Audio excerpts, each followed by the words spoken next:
Hey there, everybody. Welcome to our review of the Blacklist Season 1, Episode 3.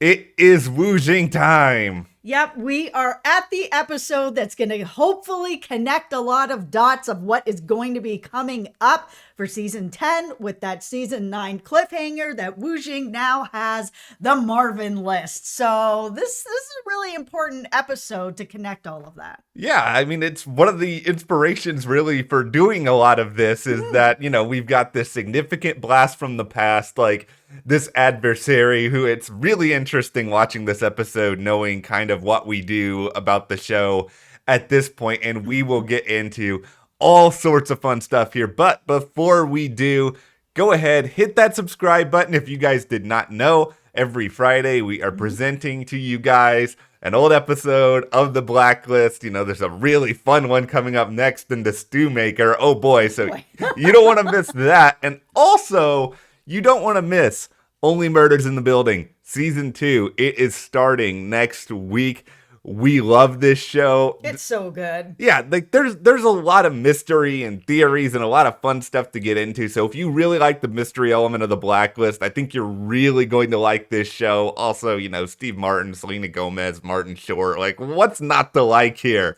Also, I just wanted to mention for those of you who don't know, I'm a former funeral director, and I just did a podcast called Life's Undertaking. I'll link that in the description for you below, where I talked to my old boss from Ridley Funeral Home all about TV and deaths in TV and funerals in TV and sort of what TV gets right and what they get really wrong. We even talked about the Blacklist in there. This is us, 6 Feet Under, Walking Dead. It's a really interesting discussion, so make sure you check that out. Life's Undertaking, A+ podcast. I know, name. Right? It's so good. Okay, so the biggest takeaway I had from watching Wujing like right away is, we're going to talk a lot in these videos about, does this person have a real case to come back in Season 10? And we already know Wujing does, but just in watching this, I really understand how pissed Wujing probably is at Reddington now for all of the chicanery that went on in this episode. Yeah, especially when we had Liz and Reddington down in this bunker, and we had everything with Reddington being like, look at that truck. Who is that truck? That's FBI. You brought them here. And now that he knows the truth about everything, I'm sure he's like replaying all of that back in his head, being like, how did I fall for this? You know what? Revenge. We got to really focus in on this bunker scene, because this is the scene that like makes me just sort of laugh the most at reflection. Just, also be nervous about what's coming in Season 10, because there's so many different components here to how much Reddington screwed him over. First of all, here is Liz, cryptology expert here to help. Oh, yeah. She's such an expert. Listen, they gave her a magic box. It was ridiculous. Okay, the whole idea of, cryptology expert Liz just makes me laugh repeatedly in retrospect. And then, of course, you mentioned the vans outside. And this box is kind of ridiculous, too, because it's kind of like, okay, if this box exists, then what does anyone need any sort of cryptologist for at all? Why not just get this box and do it yourself? Wujing doesn't need her. He doesn't need anybody. He just needs the magic box. And then all of this culminates with this glorious, there's a traitor in the midst. Somebody is selling us out. It's this guy. Wujing starts like doing his stuff, and then Reddington just straight up shoots this person. Yeah, which is really the first moment that Liz gets to see with her own eyes how ruthless Reddington really is, and that he will just dead somebody if he needs to, and he just bodied that guy in front of everyone. And Wujing, of course, was like, I'm really mad about that. You don't get to choose. And Reddington's kind of like, listen, like, FBI's coming, everybody's coming. We got to get out of here. I don't have 20 minutes for you to like get around to this.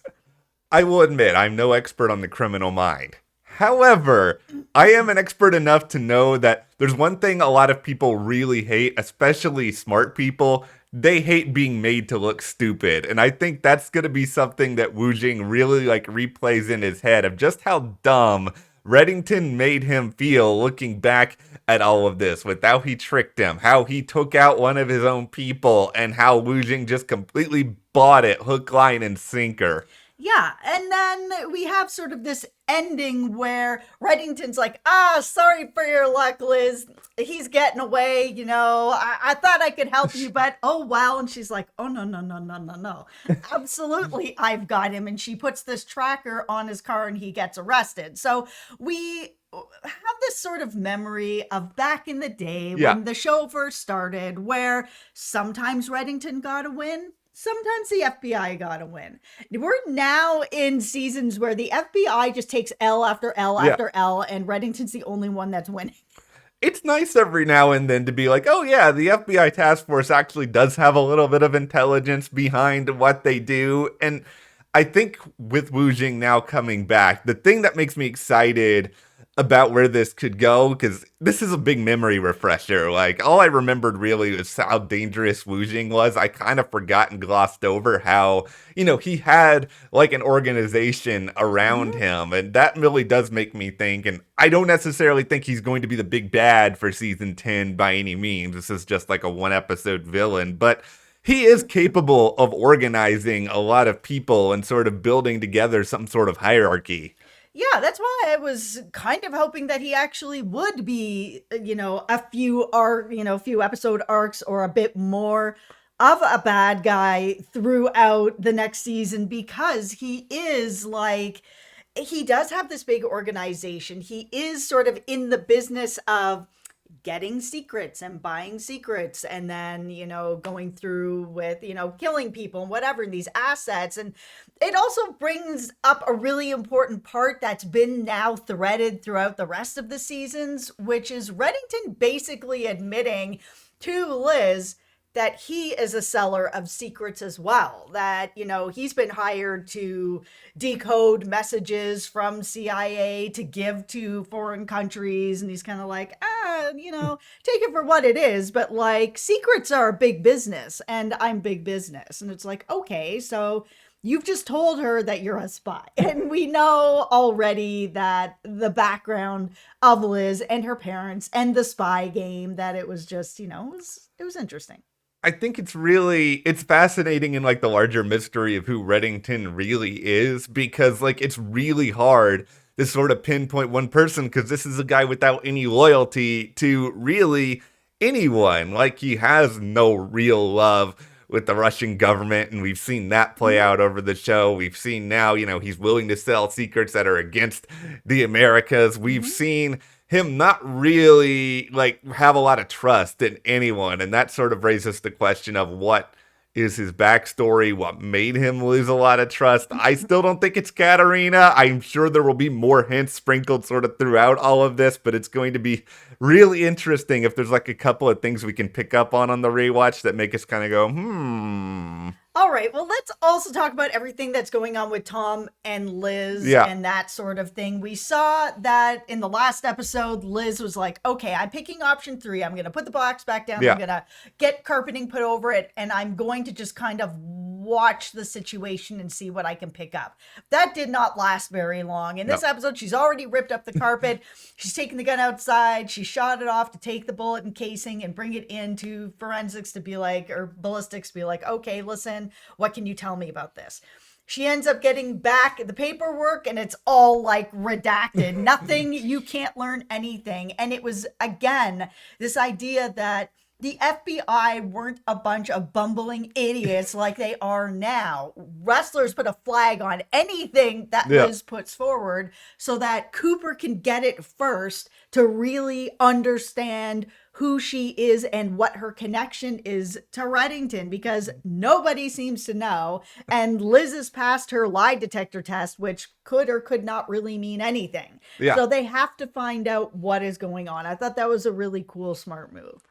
It was a really smart move, and I've been trying to think of like a good analogy as to like why the show seems so like put together and complex with these really smart characters now versus sometimes what we get in season 10, and this is what I got. So a lot of us out there, we all love music, and there's nothing better than like a band that comes out with a really awesome first album, but then like you get into like the sixth album and it sounds like the same thing you heard in the first one, or it's not as good, and then it starts to come together. Like they had their whole lives to put together this first album. The sixth album, maybe they spent like 6 months on. It's like the writers had their whole lives to plan together this first season and how to make everything weave together, and now they're just flying by the seat of their pants.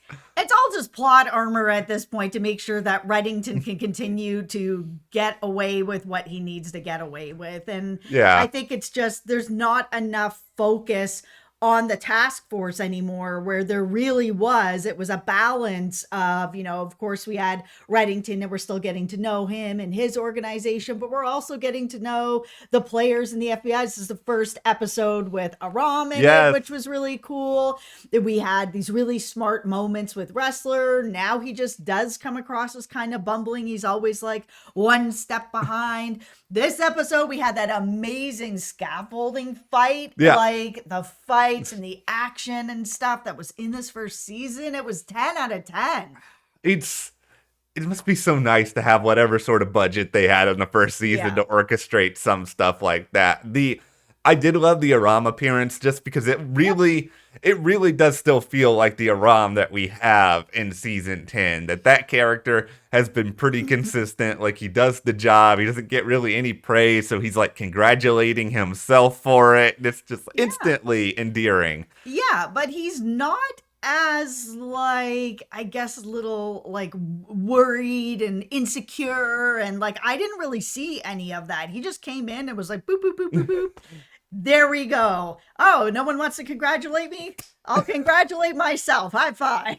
It was funny. And yeah, I wonder if those insecurities are things they sort of wrote in over time, because what's really interesting about a character, we're meeting in episode 3 is like at the time when this person was conceived, like what was the long-term plan? Was this going to be just like, a few episodes guest star? It's kind of like, Felicity Smoke over on Arrow was not supposed to be anywhere near as big a character as she ended up being. And it might have been the same thing with the Rob, but it's like you see Amir in this role, you see like what he brings to the show. There needs to be a little bit of this lightness, and he just fits right in. I am gonna miss him so much next season. Like seeing him in this episode, my heart was just like, oh, it's so good to see him. And oh man, I really hope that the door is open. I feel like maybe he could come back in the future. So okay, let's talk about some of the conversations that Liz had with Reddington, where she ended up deciding that first she was kind of like, no, I'm not doing what you want me to do. I don't know anything about what you're asking me to do. I'm just going to go in there and kind of fumble it around. Yeah. Where later they were like, well, here's a magic box. You don't actually have to do anything. I was like, get out of here with this. But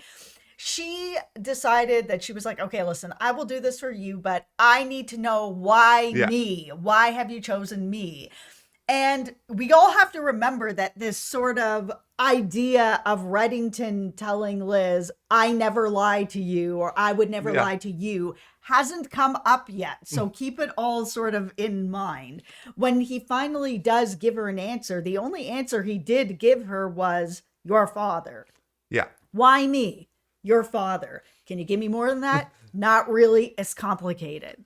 There's all these different wrinkles in this now, because it is sort of a deal where, so he mentions your father. If he was, her real father, if this was the real Reddington, would he frame it like that? Yes. Yeah, absolutely he would. This is a guy who loves doublespeak. This is a guy who loves to be able to sort of stretch the truth, often lie without actually having to quote unquote lie. Like all of that can work. So, like you can make the argument that, oh, he's talking about, her adoptive father, but her adopted father, we'll get to him later this season. It's just like that character is just like so blink and you miss it that I don't think that's what he's referring to. It's true, but that is her father, so it could be himself, it could be the real Reddington. I mean, we don't know at this point. But I think it's clearly sort of setting up there's a larger mystery here that is tied very much in some way to Liz's real father, and it might just be an affection that this Reddington has for the real Reddington, and that's sort of where we're going, and that's a big driving force. Like, we know Reddington loves Liz and he cares about Liz. The fact that he's grieved so much for her in season 9, like, really cements that. And there's some sort of either familial bond or like family bond that exists. And then at the end of the episode, we see Reddington open this piece of paper with some numbers on it. Oh boy. Oh boy. No boy. Numbers. It's the numbers. I know, I right? wish I could remember the lost numbers exactly, and I would just yell them in every video. Go ahead. I just think that this episode really was an important one to watch going into season 10. Yeah. Because of the connection, obviously, with Wujing. And just to get that refresher, if you don't watch any more of season 1, which of course we hope you do, we'll be here every single Friday going through the entire season. But this episode, like, you gotta rewatch this to really get refreshed with him, because there is a lot more to him. His organization was fairly large. Like, he really did have a handle on a lot of things that were really important and very connected to Reddington the spy.